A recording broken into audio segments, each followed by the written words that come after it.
चीन भारत के साथ जब से सीमा विवाद में उलझा है उसकी मुश्किलें और बढ़ती जा रही हैं। नमस्कार, मैं आशीष शुक्ला और आप देख रहे हैं हमारा YouTube channel journalist Ashish Shukla.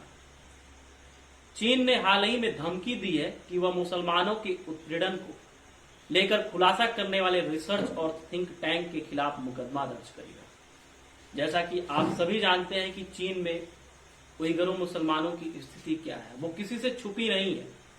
जब वो रिपोर्टें बाहर आने लगी, तमाम वैश्विक संगठनों ने, मानवाधिकार संगठनों ने जब इसकी पोल पट्टी खोली तो चाइना बिल्कुल बौखला गया। उसी को लेकर मैं आप लोगों के बीच आज यहाँ पे उपस्थित हुआ हूं कि आप देखते होंगे कि जब भारत में या फिर कहीं और विश्व के अन्य देशों में मुसलमानों से जुड़ी कोई भी घटना होती है तो सऊदी अरब, पाकिस्तान और तमाम जो मुस्लिम देश हैं, मुस्लिम संगठन है, वो कोहराम मचा देते हैं। लेकिन सभी जानते हैं कि चीन में मुसलमानों के साथ कैसी बदसलूकी की जाती है। उनका जबरन उनकी नसबंदी करा दी जाती है, जबरन उनका धर्म परिवर्तन भी कराया जाता है और तो और जबरन उनके साथ ऐसी बदसलूकी की जाती है जो कहीं ना कहीं वास्तव में उस घटनाओं को सुनने के बाद जो हमारा रोम रोम है, जो हमारा शरीर में एक अजीब सी कंपन, सिहरन पैदा हो जाती है कि आखिर इतना अत्याचार कैसे चीन कर सकता है। लेकिन वही सोचने वाली बात है। सभी जानते हैं कि मुसलमानों के साथ कैसा व्यवहार, दुर्व्यवहार होता है चीन में, लेकिन न तो कभी सऊदी अरब आवाज उठाता है, न तो ईरान आवाज उठाता है, न तो पाकिस्तान आवाज उठाता है। बिल्कुल शांत रहते हैं। कारण यह है कि वो चीन के साथ अपना संबंध बिगाड़ना नहीं चाहते और विश्व के अन्य किसी भी देश में घटनाएं हो थोड़ी सी भी तो फिर उसका तिल का ताड़ बना देते हैं। सिंगजियांग प्रांत के उइगुर मुसलमानों को लेकर आलोचना का सामना कर रहे चीन ने अपने आक्रामक तेवर को और तेज कर दिया है। चीन ने धमकी दी है कि वो मुसलमानों के उत्पीड़न को लेकर खुलासा करने वाले रिसर्च और थिंक टैंक के खिलाफ मुकदमा दर्ज करेगा। इनके खुलासों के कारण चीन अंतर्राष्ट्रीय स्तर पर बेइज्जती हो रही है। चीन की सरकारी मीडिया ग्लोबल टाइम्स के अनुसार जर्मनी के रिसर्च एंड्रियन जेंज और ऑस्ट्रेलिया के स्टैटिक पॉलिसी इंस्टीट्यूट के खिलाफ गलत सूचना फैलाने को लेकर मुकदमा दर्ज कराया जाएगा। बता दें कि एंड्रियन जेंस ने ही खुलासा किया था कि चीन के सिंजियांग में उइगुर मुसलमानों की जनसंख्या को बढ़ने के लिए जबरदस्ती नसबंदी चीन करवा रहा है। चीन के उइगर मुसलमानों के नरसंहार, मानवाधिकार हनन और अत्याचार का मामला अब अंतर्राष्ट्रीय क्रिमिनल कोर्ट पहुंच चुका है। इस मामले में चीन के राष्ट्रपति शी जिनपिंग समेत कम्युनिस्ट पार्टी और चीनी सेना के कई बड़े बड़े अधिकारियों को आरोपी बनाया गया है। इस केस को उइगर समुदाय से जुड़ी दो संस्थाओं ने लंदन के वकीलों के माध्यम से यह केस दर्ज कराया है। चीन पर आरोप है कि उसने सिंजियांग प्रांत में रहने वाले लाखों उइगुर मुसलमानों को मानवाधिकार का हनन करते हुए उन्हें जबरदस्त डिटेंशन कैंप में कैद कर रखा है, जबकि लाखों लोगों की विरोध के नाम पर गुपचुप तरीके से हत्या कर दी जा रही है। इतना ही नहीं, उइगुर मुसलमानों को चीन जबरदस्ती नसबंदी भी उनकी करा रहा है, जिससे इनकी आबादी न बढ़ सके। चीन के ऊपर यह भी आरोप है कि वह उइगुर मुसलमानों की धार्मिक स्वतंत्रता खत्म कर रहा है। धार्मिक स्वतंत्रता खत्म करने का मैं मतलब आपको बता दूं कि जो नमाज अदा करने की, जो एक तरह से आप कह सकते हैं कि उनकी रस्म है मुसलमानों की, या फिर उनके धर्म की जो मान्यता है नमाज अदा करना और साउंड के माध्यम से उसको दूर दूर तक फैलाना, वो सब चीजें चीन में बिल्कुल प्रतिबंधित है। अगर ऐसा कोई मुसलमान करता है तो उसके साथ कितनी बर्बरता होती है वो रिपोर्टें खुलासा करती हैं, लेकिन कभी कोई आवाज नहीं उठती है। और इस बार कोरोना को लेकर जैसा कि आप सभी जानते हैं, करीब करीब विश्व के सभी देश जान चुके हैं कि जो ये कोरोना महामारी है उसका जो जड़ है, जो उसका मूल है, जो उसको फैलाया है वो चीन ही है। और इसको दबाने के लिए वो भारत के साथ सीमा विवाद में पहले उलझा। जब देखा कि भारत पूरी तरीके से तैयार है, हमारा डटकर सामना करेगा, तो भीगी बिल्ली बन के अब रिपोर्ट सूचना आ रही है, जानकारी मिल रही है कि वो 2 किलोमीटर जो 5 मई के पहले जहां पे चीनी सेना की स्थिति थी वहां पे अब पहुंच चुका है।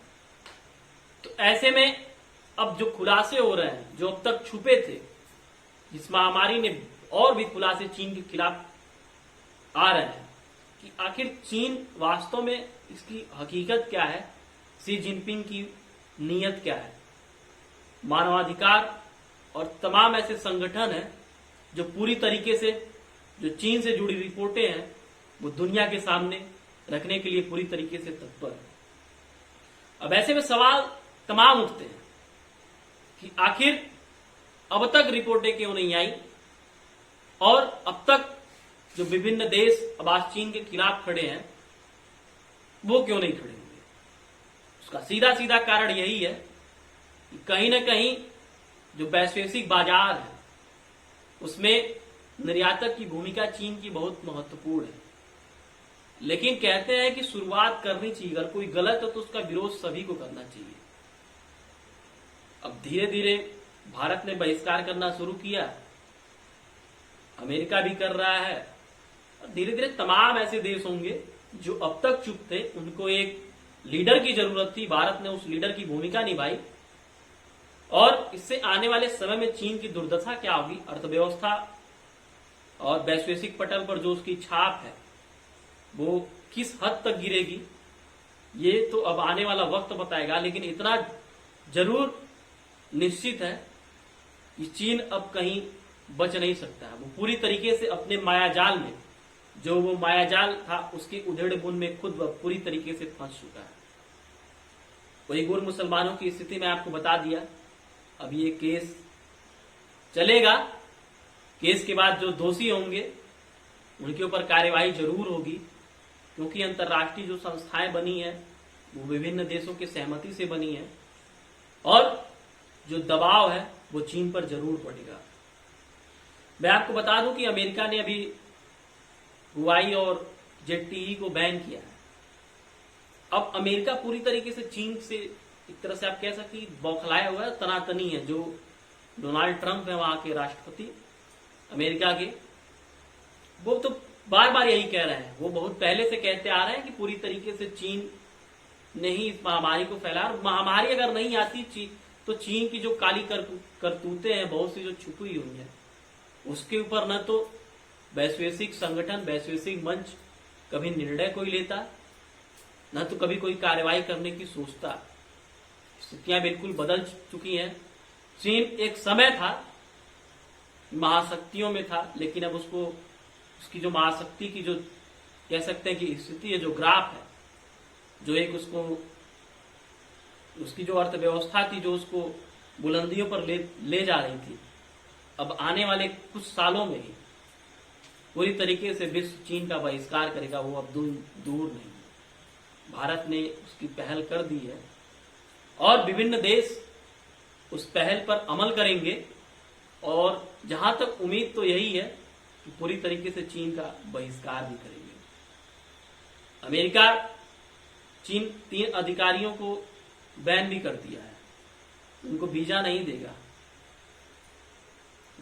जो 3 अधिकारी हैं वो कम्युनिस्ट पार्टी के सचिव चेन क्वांगो, सिंजियांग पॉलिटिकल और लीगल कम्युनिटी के सचिव झू हैलून और सिनजियांग पब्लिक सिक्योरिटी ब्यूरो के वर्तमान पार्टी सचिव वैंग मिंगसांग शामिल है।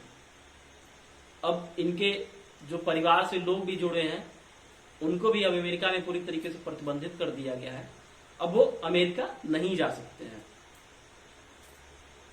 और साथ ही साथ तिब्बत के भी जो अधिकारी हैं उनका भी अमेरिका ने वीजा प्रतिबंधित कर दिया, यानी रद्द कर दिया है।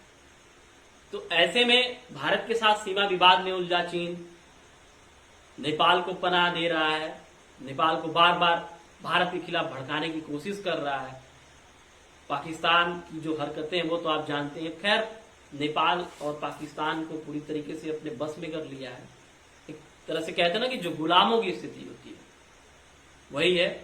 खैर, पाकिस्तान तो पूरी तरीके से गुलाम हो चुका है चीन का, बचा कुचा नेपाल है, तो धीरे धीरे अगर इसमें भी सुधार, यहाँ की जनता नहीं जागरूक होती है और वहां के जो पीएम है नेपाल के, उनका विरोध नहीं करती है, तो वो दिन दूर नहीं है जब पूरी तरीके से नेपाल भी चीन का एक तरह से आप कह सकते हैं कि गुलाम हो जाएगा, चीन का पूरी तरीके से वर्चस्व हो जाएगा। तो ऐसे में अब विभिन्न अंतर्राष्ट्रीय संगठन जो अभी तक चुप थे, वो अब चीन के खिलाफ बोलना शुरू कर दिए, अपनी रिपोर्टें उजागर करना शुरू कर दिए। तो ऐसे में हम कयास नहीं, हम पूर्ण विश्वास कर सकते हैं कि आने वाले समय में चीन की जो दुर्दशा होगी, चीन की जो स्थिति होगी, वो बड़ी दयनीय होने वाली है। तो फिलहाल के लिए बस इतना ही। अपना प्यार और आशीर्वाद देते रहें। कमेंट बॉक्स में जो भी आपका राय और सुझाव है उसका स्वागत हम करते हैं।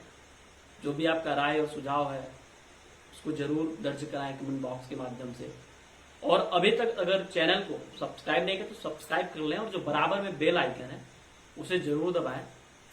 तो अभी के लिए बस इतना ही। फिर मिलेंगे एक नए विचार के साथ, एक नए मुद्दे के साथ। तो तब तक के लिए इजाजत दीजिए। धन्यवाद। जय हिंद, जय भारत।